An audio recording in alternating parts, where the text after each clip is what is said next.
കോഴിക്കോട് താമരശ്ശേരിയിൽ ജനവാസ മേഖലയ്ക്ക് സമീപം ഇറങ്ങിയ കാട്ടുപോത്തുകളെ കാട്ടിലേക്ക് തുരത്തി. ആർ.ആർ.ടി സംഘം ഇപ്പോൾ സ്ഥലത്ത് നിരീക്ഷണം നടത്തുന്നു. പെരുമ്പള്ളി TR എസ്റ്റേറ്റിലാണ് കാട്ടുപോത്തുകൾ നേരത്തെ ഇറങ്ങിയത്. ദിസ്ന സുരേഷ് ചേരുന്ന വിവരങ്ങളുമായി. ദിസ്ന, കാട്ടുപോത്തുകളെ എങ്ങനെയാണ് കാട്ടിലേക്ക് തുരത്താനായത്?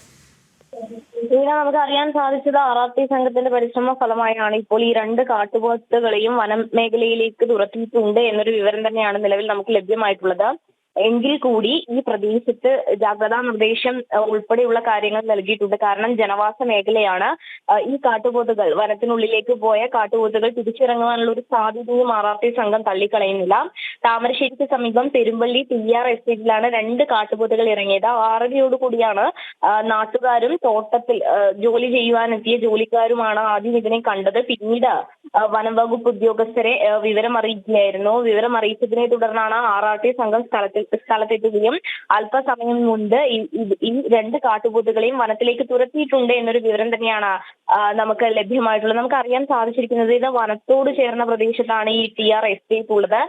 കൂടാതെ തന്നെ ജനവാസ മേഖലയാണ്. അതുകൊണ്ട് തന്നെ ആർ.ആർ.ടി സംഘത്തിന്റെ ഒരു നിരീക്ഷണം അവിടെ ഉണ്ടാവും എന്ന് തന്നെയാണ് വനം വകുപ്പ് അധികൃതർ വ്യക്തമാക്കിയിട്ടുള്ളത്. വീണ. ഓക്കെ.